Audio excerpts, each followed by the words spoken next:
Hello, Hannah. How did I get into museums and heritage? Good question. So I didn't do history at uni, which very much limits your routes in. I actually started working at the local museum for my student job. Not all museums even have this position, but I happened to be really lucky that the one where I was had staff in the galleries that were mostly there for fire evacuation purposes, but also to talk to the visitors.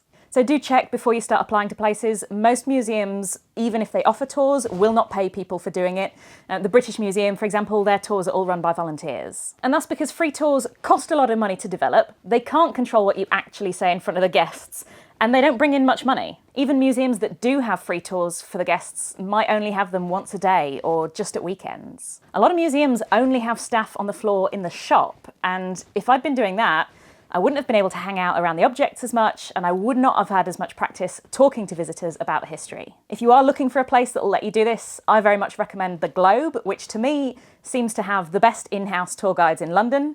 The tour buses and the tour boats will also help you practice this sort of thing. So I did that job in a couple of different museums, working the ticket desk, doing security, and at the same time doing as many tours as they would let me. And that was great training for what I do now, which is history communication, telling the public about history. Crucially, I would not recommend this route if you want to get into actual history. If you want to be a curator or an archivist or a researcher, they will never let you move up this way. In 12 years working on the gallery floors in museums, I saw one person manage it, and she had to wait entirely too long.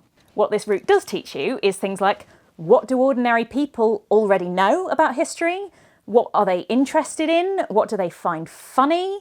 And what questions do they have? It does not teach you how to do research, how to even find old texts, and how to vet true information. So I had to be self-taught on all of that. They are not going to pay you to take time off the floor and just read for a bit.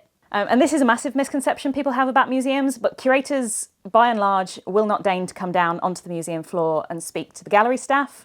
That's not what they're paid to be there for, so you won't even get contacts. So the route I took was an excellent route for doing the specific things I do now. It was really good training for being a freelance tour guide and doing videos about history and writing jokey books about history, but you've got to be clear-eyed about what it won't teach you and what opportunities it won't give you.